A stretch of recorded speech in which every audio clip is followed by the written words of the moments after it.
वो धनकीर्ति जो पिछले जन्म में मृगसेन धीवर था, उसने कुछ समय के लिए नियम लिया था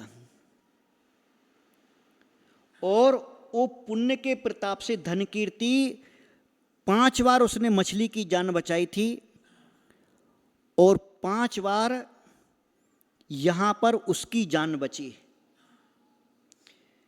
भयानक विपत्तियों से बचा यहां पर 5 बार, और प्रतिदिन संपत्ति भी उसकी बढ़ती गई, प्रतिदिन उसकी संपत्ति भी बढ़ती गई। एक दिन ये अपने घर में बैठा था और बाहर चबूतरे वगैरह पर घूम रहा था, वहां से राजा निकला और राजा ने इसकी युवा अवस्था, इसके युवा रूप को देखा और देख करके बोला कि यार इससे सुंदर और कोई नहीं हो सकता मेरी बेटी के लिए, मेरी पुत्री के लिए, ये हमारे लिए योग्य वर है।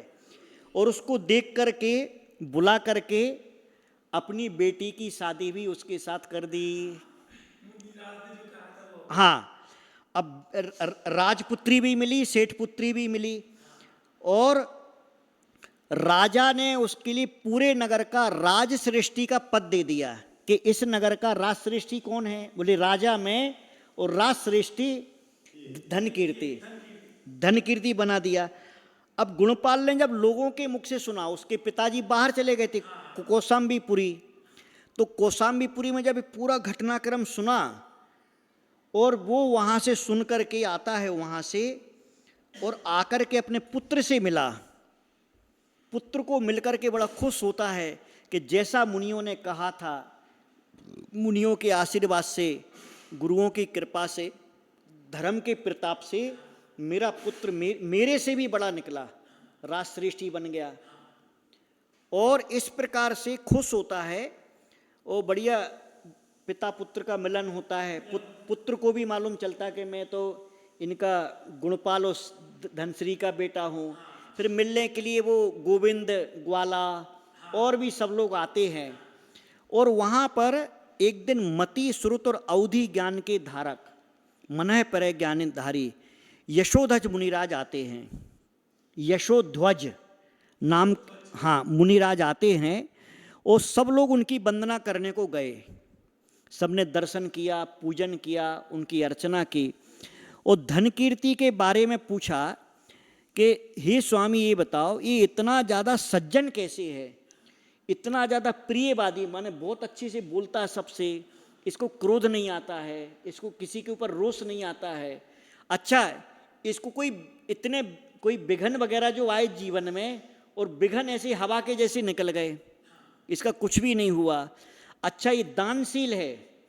दानशील जो होता है माता जी, वो पुण्यशाली जीव होता है। कुछ लोगों को जबरदस्ती करना पड़ता है, कुछ लोगों को देख करके, कुछ लोगों को बोली आदि को देख करके, और कुछ लोग स्वभाव से दानशील होते हैं। तो वे स्वभाव से दानशील जो होते हैं, वे नैसर्गिक पुण्यात्मा जीव होते हैं।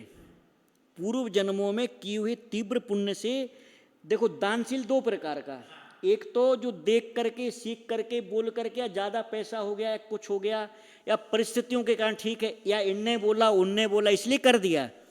और एक व्यक्ति के स्वभाव में होता है दानशील स्वभाव। तो बोले दानशील भी है और इतनी संपन्नता इसको मिली है। तब उन्होंने पूर्व जन्म का उसका वर्णन बताया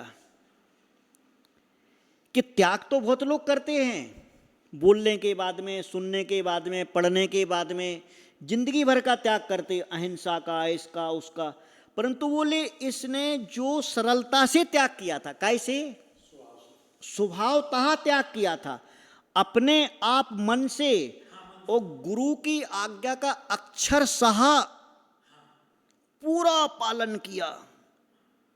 माने जो बड़े बड़े पंडित, शास्त्री, ज्ञानी लोग नहीं कर पाते, बोले मृगसेन धीवर की पर्याय में इसने उतनी सरलता से आत्मा में व्रतों को स्वीकार कर लिया था, नमोकार को स्वीकार कर लिया था। उसके प्रभाव से ये धनकीर्ति बना है। और ये जो श्रीमती जो इसकी पत्नी है, ये इसकी पत्नी जो घंटा थी, उसका नाम घंटा था। तो जो इसके साथ मर गई थी और इसी निमित्त से बनी थी, इसी निदान से कि अगले जन्म में भी इसकी पत्नी होंगी, इसलिए ये इसकी पत्नी बनी। और ये जो मछली जिसको बचाया था 5 बार, ये अनंग सेना वेश्या बनी। यह सब एक दिन की हिंसा ना करने का परिणाम है। आप विचार करो, जो मृगसेन धीवर से सीख करके उसके जैसी सरलता के साथ, देखो फिर ध्यान रखना, केवल यहां तुम ये मत सोचना कि हम भी तो हिंसा नहीं करते, हमको भी ऐसी पद मिलेगा, हमको भी ऐसी सुख मिलेगा, हमको भी ऐसे योग संयोग मिलेंगे, ये मत सोच लेना। अगर आप बाहर से तो अहिंसक हैं और अंदर से अगर मिथ्यात्व के द्वारा अपनी आत्मा की हिंसा कर रहे हैं, मिथ्यात्व से बड़ी हिंसा कोई नहीं होती आत्मा की। मिथ्या मत, मिथ्या दर्शन और जिन धर्म के विपरीत धारणा के साथ अगर आप कोई भी व्रत का पालन कर रहे हैं, वह सारे के सारे व्रत व्यर्थ और निरर्थक हैं, गधे की पीठ पर चंदन के भार के जैसे। इसके लिए मृगसेन धीवर की कथा से सीखना है कि उसने पूरी सरलता से, निरपेक्ष भाव से और बिना किसी किंतु परंतु तर्क वितर्क के उस व्रत को स्वीकार किया था। उसका फल ये था। और उसके पंच नमस्कार मंत्र, नमोकार मंत्र का भी वही फल था। आप ये मत बोलना कि हमने तो 1.25 लाख कर लिए, 1.25 करोड़ कर लिए, हम तो रोज 15 माला फेरते, 12 फेरते, 5 फेरते। नहीं, ये पहले ये सीखने का कि वो नमोकार मंत्र कैसे काम किया था। माला तो फेरते हो तुम, माला कैसी फिरी, उसका क्या परिणाम हुआ, और वो जो मांस का त्याग था, नहीं खाने तक का, वह कैसा उसको फलीभूत हुआ। तो वो अपने उस व्रत पर दृढ़ रहा, नमोकार की श्रद्धा करी और मन में पूरा संतोष, इसके साथ में पूरा संतोष था, उसको प्रसन्नता थी उस व्रतों की। और मुनि के वचनों पर अटूट विश्वास, मुनि के वचनों पर अटूट विश्वास। अरे भैया, आपको अटूट विश्वास तो छोड़ो, विश्वास दिन में 10 बार टूट जाए, जिंदगी में 100 बार टूट जाए, 1000 बार टूट जाए, मुनि के वचन तो छोड़ो। जिनेंद्र भगवान के साक्षात वचनों को देख करके भी विश्वास टूटना तो छोड़ो, विश्वास ही नहीं होता। टूटेगा क्या? जब हो तो टूटे, तो फल कहाँ से मिलेगा? तो मृगसेन धीवर के जैसा भी फल नहीं मिलता है लोगों के लिए।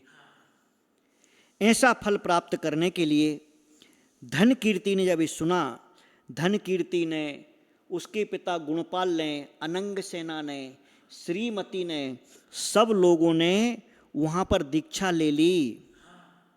ये कहलाता है त्याग।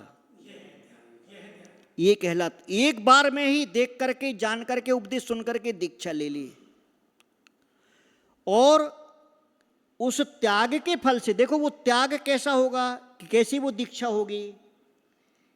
पिछली पर्याय में तो मृगसेन धीवर था, इस पर्याय में इतना बड़ा सेठ बना, भोग भोगे, सेठ की पुत्री राजपुत्री के साथ इतने भोग भी भोगे, इतना संपत्ति थी, सब थी, परंतु एक क्षण में त्याग किया। कैसा त्याग किया? उस त्याग के फल से सर्वार सिद्धि में गया धन कीर्ति, सर्वार सिद्धि में गया। अनंग सेना, श्रीमती आदि ने जो दीक्षा ली थी, उन्होंने स्वर्ग के पद को पाया। हाँ, और ये प्रैक्टिकली जीवन में उतारो। ये जो अहिंसा की बात होती ना, महावीर जयंती आई तो जी और जीने दो, अहिंसा परमो धर्म की जय, महावीर भगवान की जय। कितने बजे जुलूस निकलना, फोन पर लिखा रहता है, मैसेज आता है, फिर कहाँ से निकलेगा वहाँ से सम्मिलित हो जाएंगे। फिर फोटो खिंचाने को सबसे आगे झंडा लेकर के हम भी जय जयकारा बोल देंगे। हमारा, अगर हमने पैसा महावीर जयंती में दिया है या कोई कार्यक्रम, फोटो भी आना चाहिए। अगर फोटो आगे पीछे हो गया तो तुरंत हिंसा अहिंसा सब गायब, वहीं पर हिंसा शुरू, वहीं पर गाली गलौच, वहीं पर मन मुटाव शुरू। ऐसी जी और जीनो दो नहीं होता, ऐसी वाली अहिंसा नहीं होती है। फिर अहिंसा परमो धर्म की जय जयकार करते हैं, मंदिरों में लिखाते, बोर्डों पर लिखाते, हाथ में लेके टांग के चलते हैं। ऐसा अहिंसा परमो धर्म नहीं होता। अहिंसा परमो धर्म सीखना है, मृगसेन धीवर से सीखो। ऐसी सरलता के साथ में। फिर ये सब होने के बाद में ऐसा नहीं कि मौका मिला और भड़क गए। जो मौका मिला भड़क गए यानी हिंसा, अहिंसा नहीं है। रौद्र रूप कर लेते हैं, भयानक गुस्सा आ जाता है। सरल परिणामी बनोगे, संतोषी बनोगे और श्रद्धालु बनोगे तो अहिंसा का फल मिलेगा, वरना अहिंसा का नाटक मिलेगा। अहिंसा का नाटक करने की बजाय अहिंसा का फल प्राप्त करना है तो मृगसेन कथा को खुद भी 10 बार सुनने का, बच्चों को भी सुनाने का और दूसरों को भी प्रेरणा देने का कि मृगसेन धीवर की कथा का सार क्या है। मन में दया हो, मन में अपनापन हो, सरलता हो, सरल परिणाम हो, जीवों के प्रति और अपने प्रति, अपनी आत्मा के प्रति अहिंसा का भाव हो, इसमें ही कल्याण होता है। अब देखिए